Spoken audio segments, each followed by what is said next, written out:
All right, and welcome back. In case you're joining us now, this is Black and White, which is what we have on a Thursday. Today, we're talking about the question of divorce. And so far, we've established what the government or the law recognizes as marriage. And it's civil, Christian, customary, Islamic, and Hindu.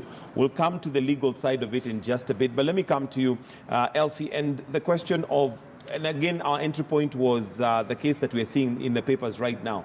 But is there a civil way? And what advice would you give to those who maybe have reached that point where they're going separate ways, but they advise on having a civil and mature way of going separate ways? Sometimes it demands that before we get to starting a process, we walk through it mentally, especially where children are involved. For me, if I want to get into that process with my two kids, how will it affect them? Not only for now, for the future. What will be the effects on them? Maybe it could be social, it could be personal, it could be psychological, it could be emotional. I would say that when we are talking about a civil way of going through it, maybe when we mention the word civil, it throws us to the legal part of it. I would put it like a mature way of handling it without pulling everyone into it, including the whole country, the whole world, to now throw our dirty linen into the public. Because all these things that are happening in this case, when they were happening, we were not there. So what is it that we need to know now? If we sit down as a couple and agree that we are not able to agree, which is okay. If the legal part takes us through separation, we go for separation for the years that we need to go through the separation and feel that I feel I cannot move along with you, it is okay. Because you cannot force yourself on me, I cannot force myself on you. So what is it that we can do as the two of us? Again, this divorce thing, as much as we would not want to throw it out there, there is family that is involved. The nuclear family and the families from both parents, both sides. So if as a couple we agree that we cannot move further, can we include our children if they are old enough to understand what is happening? One thing that is so dangerous about the children is that as much as we would want to show them that things are okay, they know when things are not okay. They can tell. And maybe let me bring your Kavi in here as a mediator and your advice, particularly because this probably happens because emotions at that time are running very high. And all I'm thinking about is that you've hurt me, and I'm going to make sure that I will not let you go. But we have an effect that we don't think about possibly in the future. How do you, or what advice would you give to people who have gotten to that point where their emotions are very high and would want to drag each other and everybody into this squabble to prove themselves right? I think I'd simply say there's no winning in destroying another person. There's actually no winning. I think people feel at that time that there will be relief in seeing the other person put down, because the thought behind it is, I've put up with your bad behavior for so long that it's now time for me to actualize justice for myself. And this is one of the ways of doing it. There's no winning in that. The truth is we get clients who come in and they are, guns blazing, ready to go, ready to have a fight all out on the table. And then a few weeks later, a few months later, you can tell the sadness, the reality of the loss has set in. Now they are dealing with the real underlying emotions, because anger is a secondary emotion to hurt. There's a need that has not been met, and if you're not addressing that, you're only dealing with the anger, the ego. The likelihood is you'll miss the point, you'll still do that cycle again. Until you come back now. Until you come back, the likelihood is you're going to do it again with somebody else or in another environment. You have to deal with the underlying issue. Okay. And let's talk about the children and what the law says about them in a case where now there is that separation. Now, fortunately, the law for children, I think, covers children's interest irrespective of the status of their parents. Their best interests are paramount in any case involving a child. The law generally now says if you're at the point of separation, you have to factor in the issues of custody, access, and maintenance. Those are the three main ones we deal with when we are dealing with legal issues. Who is going to have caregiving responsibilities of this child for the major part of the day. And if you're not the resident parent, you're the non-resident parent, how are the children going to have a relationship with that parent? Because it is the right of the child as much as it is the right of the parent to be involved. And then how are we going to look after these children? We're the ones who brought them into the world. How are we going to look after their needs now that we are not living together or doing it jointly? Right. Because there's disagreement even in homes where people are happy. I mean, you think we should buy the child Weetabix? No, I think we should be eating bread. No, I think we should be eating ugali.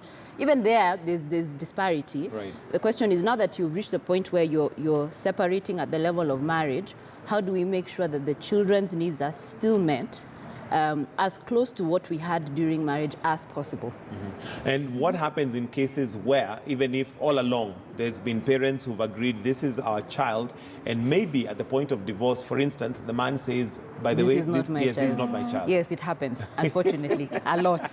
I mean, simply if there's a real dispute on that issue, then you go for Paternity DNA. test. Yeah, you go for DNA if that's the issue. And in the case now where there's proof that this is not your child, does that then mean that man is off the hook in terms of taking care of that child? Not necessarily. If the man knew that this is not his child, you know, you marry somebody who had a child from a previous relationship, you took this on willingly, then the likelihood is you will be required to have some continued involvement, because it's not the child's fault that you entered into this and now you're walking out of it. It's not the child's fault. So that what we try to do is to minimize the impact on the child, because they're the vulnerable person in this situation, the most vulnerable person in this situation. If you didn't know, if there was deception, then I think in that case, even the court would seek to be fair. Now, I know there's a lot of debate, why should the child suffer? But I think if you have already built a setup on a lie, then the likelihood is you can't continue with that. It's not going to build a healthy dynamic in the future. And unfortunately, we find that a lot of families are doing this. There's a lot of deception going on. And then children are born generation into generation into generation with this cracked foundation. And the effect of that on families is, we are seeing it now, even with people who come into us. When you hear their history, you can see lies were being told, people were not being honest, people were abusing other people, there was a power struggle that wasn't resolved. It just plays out in the future. Okay. Elsie, the effect on children when there's that very high-octane emotional disparity between mom and dad, people, they have grown up hopefully thinking they love each other, live together, but here suddenly things are happening. Maybe just speak to the fact that there is a huge emotional impact on the children, which may or may not even be realized then and even later in life. I think before we get there, it is important for us as parents to understand that we are at liberty to get into relationships and break them when we want, but the children don't have that.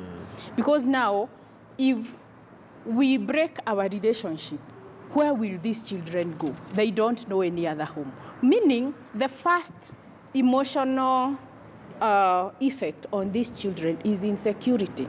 And you see this child, when even this pen falls down, the child just jumps, because now they don't know what is happening. And even when they realize that things are not okay within the home, these children will not sleep peacefully. Their ears will be in mom's bedroom. What is happening there? Are they fighting? If they start fighting, where do I go? Which now means that the moment they are supposed to be sleeping, resting, and developing, they are being interrupted by adult issues that they cannot resolve.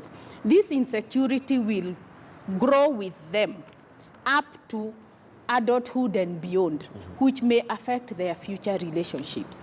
And these are some of the reasons that are affecting today's marriages, and we are not aware. Because something happened to me, I saw it happen, it has come along with me such that the spouse that I will get, maybe I would want to retaliate, because if I saw my dad hit my mom, I was a dependent then. I could not save my mom. So the only person I can hit now is the one that I have.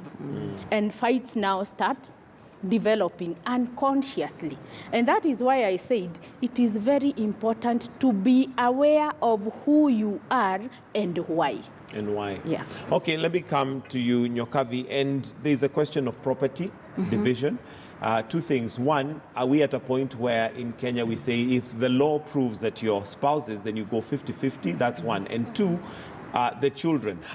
What happens to the children in terms of now property or inheritance?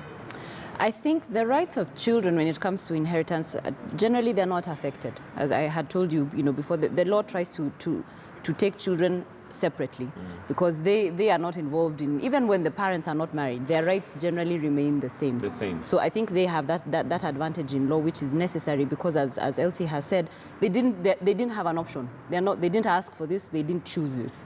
So their rights should be protected. I think in terms of property, the idea behind it is what is fair. And what is fair is what we call contribution. What did you bring into this so that we're able to have these assets? Now, part of that, as I had said earlier, is direct financial contribution. Direct financial contribution, meaning I'm the one who paid the deposit on the property, I'm the one who's paying the mortgage. That's cash going directly to the asset. Or I'm the one who bought the shares, or I'm the one who opened the account, and I'm the one who's been putting money in. Indirect financial is I'm the one who's been paying utility bills so that there's money freed up to do other things. And then non-financial is I'm looking after the children, I'm helping with the farm, I'm the one who's been looking for the person to plant trees. All of that is deemed as contribution. And the idea behind it is how do we weigh these factors so that we extract what is fair? We look at what have you put into these particular assets that we've been left with and liabilities and try and give you a fair portion of that based on what you put in. Who decides on what's fair? Now, ideally, and this is what we recommend for couples, they have a good idea of what is fair. When the emotions have simmered down, they have an idea of what is fair. Now, it might be more difficult because there's also the interest of fear. We are now separating assets. That means we immediately decrease their value. We were coming with a big pot, now we are separating them. They're going to seem thin and scarce. How do we survive in the future? We are 10 years into this. I don't have as much energy to keep producing as I did before. But when we ask couples, they have a view of what is fair. I know this person really should take the car, I don't need it. Or this plot, I'm the one who paid the money, but I know it was Nani who was going to the house all the time or following up with the builders, so I know they should definitely get a portion. Now, if they're not able to, then they should go to an environment where they're able to sit down and say, let's consider all the options. That's what we try and do in mediation, and I know the courts have also been doing court-annexed mediation. Worst case scenario, you go to the courts and the judges will then now make a decision. All right. Then there's a question of now, and this is to you, Elsie, the question of now third parties, where you have family members or, let me say, maybe in-laws who are siding with one person. How does that handle that? Because you already have issues amongst yourselves, and having noise coming from elsewhere really does not help. You've put it so well that is noise. Because when we were meeting, the two of us, we agreed. So these are the people that are coming in. They know nothing about what we had planned, if we had, that is. Because some of us just find themselves married. Because if you look at this case, there was this thing of he came, left some vests, moja, then he later came with a briefcase. So unajipata tu, umeolewa. So when it comes to family, that is the in-laws, it is a very difficult warfare, if I can call it that, because every parent would want to somehow side with their child. It could be the son, it could be the daughter. But then the worst thing about it is that most of the times, in-laws bring in more conflict. Because if the issue is about my personal variables, here you are talking about you came into our family, you've been eating up our son, you got married to our educated daughter, you are surviving on our daughter. So we've been surviving. You've not been talking, so why now? And you see, unfortunately, and sorry to cut you short, unfortunately, when you're in that space where you're trying to divorce, anybody who sides with you becomes a friend, and you want that justification. So how do you deal with that? Because you feel like they're pushing your cause. They kind of justify what you're doing. So how do you deal with that? Because it's easy for us to sit here and say, remove the noise, don't listen to them. But the truth of the matter is, humanly speaking, if I am going towards a certain direction, I need as much support. And anybody who speaks what I'm saying, they validate what I'm saying. Back to self-awareness. If I am in a crisis, do I take time to kind of understand what am I feeling about this? How do I make decisions? If I need help, from you, from when and how. Because at that point, I am so vulnerable. And as you put it, everyone at that point will be my friend.